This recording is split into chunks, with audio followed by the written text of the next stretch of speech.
ಪ್ರತಿದಿನ 2 ವಾರ್ಡ್, ಯಶವಂತಪುರ ಮತ್ತೆ JP park ಮತ್ತೆ ಜಾಲಹಳ್ಳಿ, 3 ಭಾಗಕ್ಕೂ ಕನೆಕ್ಟ್ ಆಗೋಂಥ ಒಂದು ಸ್ಥಳ. ಅಲ್ಲಿರ್ತಕ್ಕಂಥ ಕೆಲವು ವ್ಯಾಪಾರಸ್ಥರು ಬಹಳ ವಿಶೇಷವಾಗಿ ಅದು ಒಂದು ಬೀಫ್ ಮಾರ್ಕೆಟ್, ಅಂದ್ರೆ ದನಗಳ ವ್ಯಾಪಾರ, ದನದ ಮಾಂಸ ವ್ಯಾಪಾರ ಮಾಡುವಂತ ಮಾರ್ಕೆಟ್. ಲೋಕಸಭಾ ಸದಸ್ಯರಾಗಿದ್ದ ಡಿ.ಕೆ. ಸುರೇಶ್ ಅವರನ್ನ ಆ ವ್ಯಾಪಾರ ಮಾಡೋರೆಲ್ಲ ಒಂದು ತಪಾಸಣೆ ಕರೀತಾರೆ. ನಮ್ಮ ವ್ಯಾಪಾರಕ್ಕೆ ತೊಂದರೆ ಆಗಿದೆ, ಇಂದಿನ ಬಿಜೆಪಿ ಸರ್ಕಾರದಲ್ಲಿ ನಮಗೆ ರಸ್ತೆ ಮಾಡಿ ವ್ಯಾಪಾರ ಆಗ್ತಾ ಇಲ್ಲ, ಹಾಗಾಗಿ ಇದನ್ನ ತೆರವುಗೊಳಿಸ್ಕೊಡಿ ಅಂತ ಬಹಳಷ್ಟು ಜನ ದನದ ಮಾಂಸ ವ್ಯಾಪಾರ ಮಾಡೋಂಥವ್ರು ಭೇಟಿ ಮಾಡ್ತಾರೆ. ಭೇಟಿ ಮಾಡಿದಂಥ ಸಂದರ್ಭದಲ್ಲಿ ಖುದ್ದು ಲೋಕಸಭಾ ಸದಸ್ಯರು ಅದನ್ನು ತಪಾಸಣೆ ಮಾಡ್ತಾರೆ. ತಪಾಸಣೆ ಮಾಡಬೇಕಾದ್ರೆ ಇವರ ವ್ಯಾಪ್ತಿ ಎಷ್ಟಿದೆ, ರಾಜರಾಜೇಶ್ವರಿ ವ್ಯಾಪ್ತಿ ಎಷ್ಟಿದೆ, ಎರಡನ್ನೂ ಸಹ ಗಮನಿಸಲ್ಲ. ಬಹಳ ವಿಶೇಷವಾಗಿರ್ತಕ್ಕಂಥ ಒಂದು ರಸ್ತೆ ಅಂದರೆ ರೈಲ್ವೆ ಸ್ಟೇಷನ್ಗೆ ಒಳಪ್ರವೇಶ ಮಾಡೋದು ಮಲ್ಲೇಶ್ವರಂ ವಿಧಾನಸಭಾ ಕ್ಷೇತ್ರ, ಹೊರಗಡೆ ಬರುವಂತದ್ದು ರಾಜರಾಜೇಶ್ವರಿ ವಿಧಾನಸಭಾ ಕ್ಷೇತ್ರ. ಮಲ್ಲೇಶ್ವರಂ ವಿಧಾನಸಭಾ ವ್ಯಾಪ್ತಿಗೆ ಒಳಪಡತಕ್ಕಂಥ ರಸ್ತೆನ ಏನು ನಿರ್ಮಾಣ ಮಾಡಿದ್ವಿ ಸಾರ್ವಜನಿಕರಿಗೆ ಅನುಕೂಲ ಆಗೋದಕ್ಕೆ,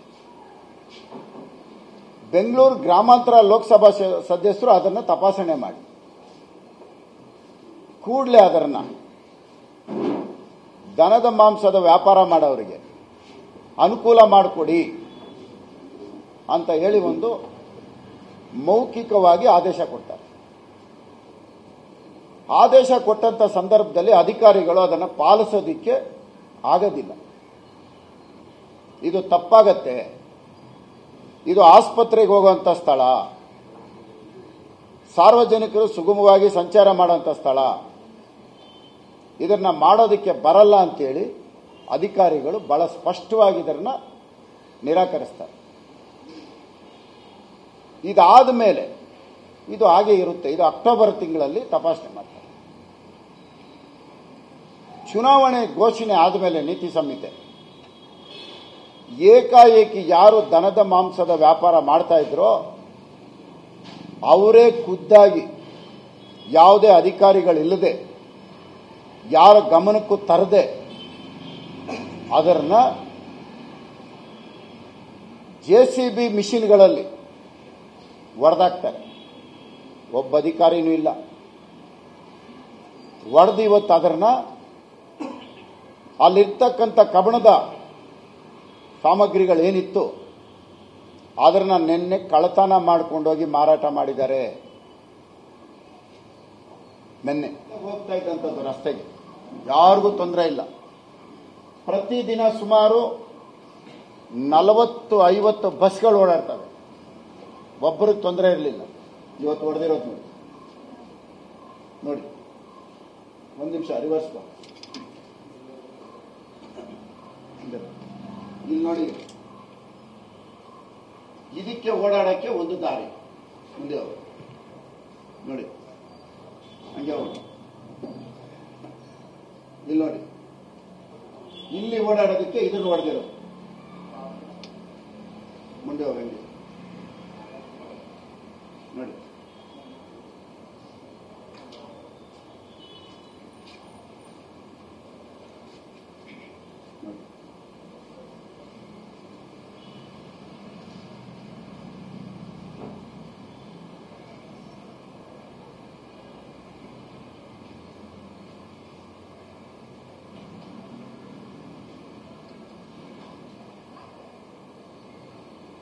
ಇವರು ನಿಂತ್ಕೊಂಡು ಒಡಿಸಿರೋಂಥ ವ್ಯಕ್ತಿಗಳು ನೋಡಿ,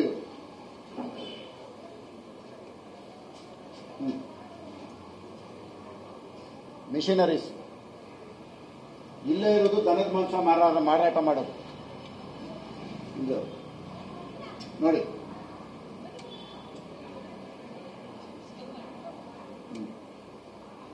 ನೋಡಿ ಇದು ಒಡೆದ ಮೇಲೆ ಆನಂದವಾಗಿ ನಿಂತಿರೋಂಥ ಫೋಟೋ, ಒಡೆದಂಥ ವ್ಯಕ್ತಿಗಳು.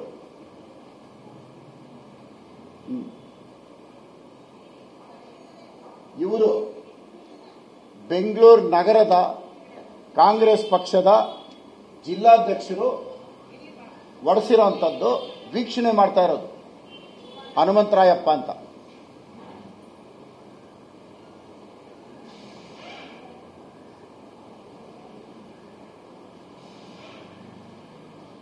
ನೋಡಿ ನಿಲ್ಸೋ, ಈ ಬರ ಹಿಂದೆ ಬರ. ಮಸೀದಿಗೆ ಹೋಗಿ ನಮಾಜ್ ಮಾಡಿ ಹನುಮಂತರಾಯಪ್ಪ ಇದನ್ನು ಒಡಿಸ್ಕೊಳ್ಳೋದಕ್ಕೆ ಮಾತು ಕೊಟ್ಟು ಬಂದು ಒಡಿಸಿರೋದು.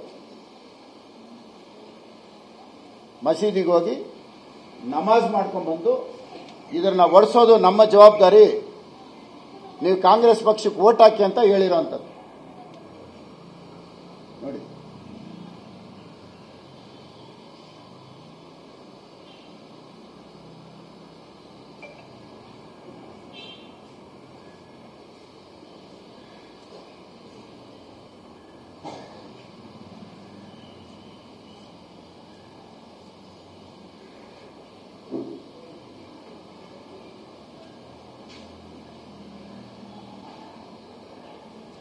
ವಿಡಿಯೋ ಹಾಕೋರು ಬಂದಿದ್ದು.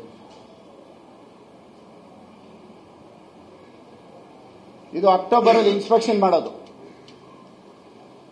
ಅಕ್ಟೋಬರ್ ಅಲ್ಲಿ ಇನ್ಸ್ಪೆಕ್ಷನ್ ಮಾಡಿ ಹೊಡಿತೀನಿ ಅಂತ ಮಾತು ಕೊಟ್ಟಿದ್ರು. ಹೊಡೆಯೋದಕ್ಕೆ ಅಧಿಕಾರಿಗಳು ಒಪ್ಪದೇ ಇದ್ದಾಗ ಚುನಾವಣೆ ಸಂದರ್ಭದಲ್ಲಿ ಹೊಡೆಸ್ಕೊಡೋದು. ಚುನಾವಣೆ ಸಂದರ್ಭದಲ್ಲಿ ಇದು ಅವರು ಅಭಿನಂದನೆ ಸಲ್ಲಿಸೋದು, ಒಡಿಸ್ಕೊಡ್ತೀನಿ ಅಂತ ಹೇಳಿದಕ್ಕೆ.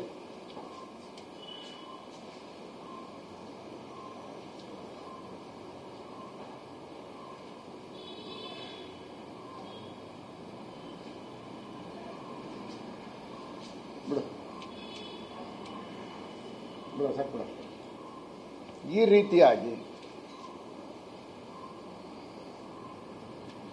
Railway station ಹೋಗೋವ್ರಕ್ಕಿಂತ